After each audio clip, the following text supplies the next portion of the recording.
नमस्कार दोस्तों, आज हम देखने जा रहे हैं भारतीय संविधान में जो मूल अधिकार दिए हैं, मूल अधिकारों के बारे में संपूर्ण वीडियो में हम देखेंगे।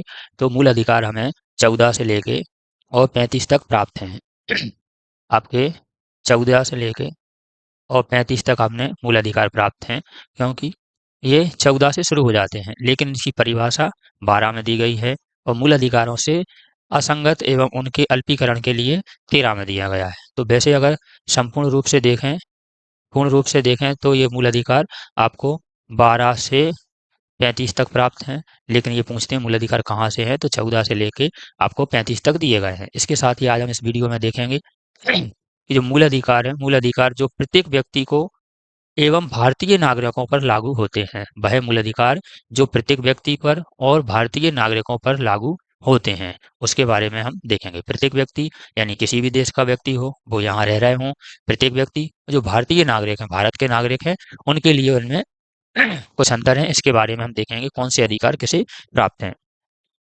सबसे पहले अनुच्छेद 14 में दी है विधि के समक्ष समता। तो विधि के समक्ष समानता दी गई है। यह भारत में रहने वाले प्रत्येक व्यक्ति के लिए लागू है, जो भी भारत में रह रहा है, किसी भी देश के हों, किसी भी देश के, लेकिन भारत में रह रहे हैं, तो उसे विधि के समक्ष समानता का अधिकार दिया जाएगा। इसके साथ अनुच्छेद 15 में धर्म, मूलवंश, जाति, लिंग या जन्म स्थान के आधार पर विभेद का प्रतिनिषेध यह सिर्फ भारतीय नागरिकों के लिए दिया गया है। यह किसके लिए है? भारतीय नागरिकों के लिए। अनुच्छेद 16 लोक नियोजन के विषय में अवसर की समानता, यह सिर्फ भारतीय नागरिकों को दिए गए हैं।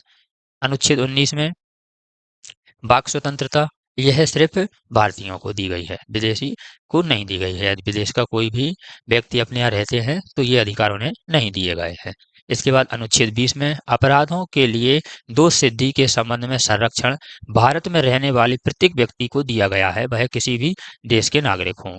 अनुच्छेद 21 प्राण एवं दैहिक स्वतंत्रता, यह भारत में रहने वाले प्रत्येक व्यक्ति के लिए प्राप्त है। इसमें दो एक तो अनुच्छेद याद हो रहे हैं, इसके साथ साथ ही किस अनुच्छेद में क्या है, यह इसके साथ ही ये भारतीयों को दिए गए हैं या फिर भारत में रहने वाले व्यक्तियों को दिए गए हैं, इस वीडियो में यह देखेंगे। अनुच्छेद 23 में मानव के दुर्व्यवहार एवं बलात्श्रम का प्रतिषेध, यह भारत में रहने वाले प्रत्येक व्यक्ति पर लागू होता है। इसका मतलब प्रत्येक व्यक्ति को यह अधिकार प्राप्त है। अनुच्छेद 24 में कारखानों आदि में बालकों के नियोजन का प्रतिषेध भारत में रहने वाले प्रत्येक व्यक्ति को दिया गया है। ऐसा नहीं कि भारत में रहने वाले तो बच्चे काम नहीं कर सकते, आप विदेश से आके काम करवा ले, तो ऐसा नहीं है।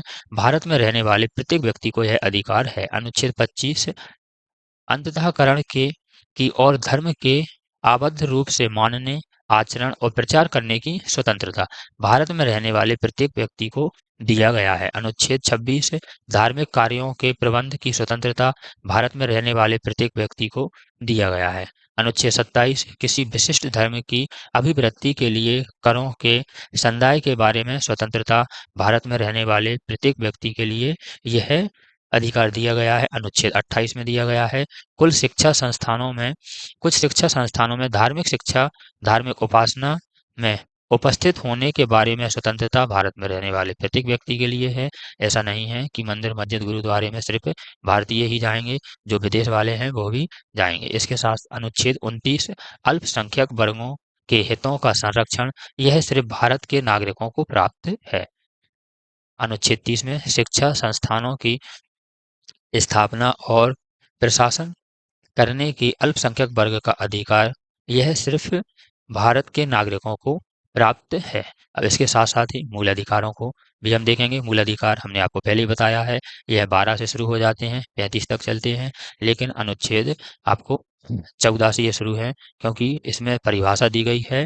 12 में, 13 में दिया गया है मूल अधिकारों के असंगत व उनका अल्पीकरण करने की विधियां 13 में दी गई हैं। 14 में दिया गया है मूल अधिकार पहला वाला विधि के समक्ष समानता, हमने ऊपर देख लिया है, लेकिन इससे रिवीजन हो जाएगा। अनुच्छेद 15 धर्म, मूलवंश, जाति, लिंग, जन्मस्थान के आधार पर विभेद का प्रतिषेध किया गया है अनुच्छेद 15 में। अनुच्छेद 16 में लोक सेवाओं के अवसर की समानता, अनुच्छेद 17 में अस्पृश्यता का अंत दिया गया है, छुआछूत का अंत।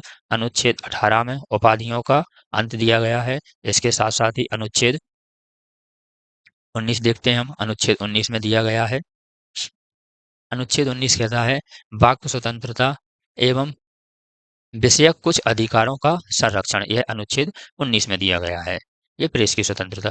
अनुच्छेद 20 में है अपराधों के लिए दोष सिद्धि के संबंध में संरक्षण, अनुच्छेद 20 है। अनुच्छेद 21 कहता है प्राण एवं देह स्वतंत्रता का संरक्षण किसमें दिया गया है? अनुच्छेद 21 में। अनुच्छेद 21 का शिक्षा का अधिकार, यह 86वां संविधान संशोधन 2002 में जोड़ा गया है, शिक्षा का अधिकार।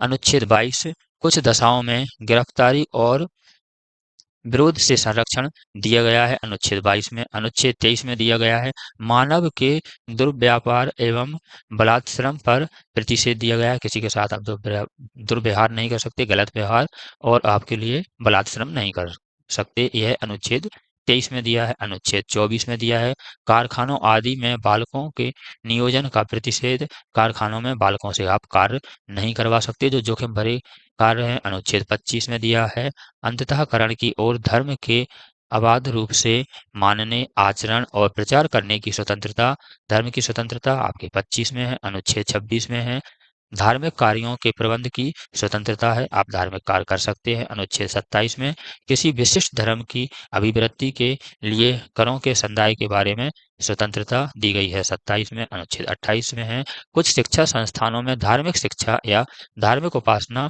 में उपस्थित होने के बारे में स्वतंत्रता दी गई है, अनुच्छेद 28 में। अनुच्छेद 29 कहता है अल्पसंख्यक वर्ग के हितों का संरक्षण करता है क्या? अनुच्छेद 29 जो अल्पसंख्यक हैं उनके वर्गों के हितों का संरक्षण 29 करता है। 30 में दिया है अनुच्छेद 30 में शिक्षा संस्थानों की स्थापना और प्रशासन करने का अल्पसंख्यक वर्गों का अधिकार दिया गया है। इसके साथ अनुच्छेद 31 है संपत्ति का अनिवार्य अर्जन, अनुच्छेद 31 में है। अनुच्छेद 31 का में है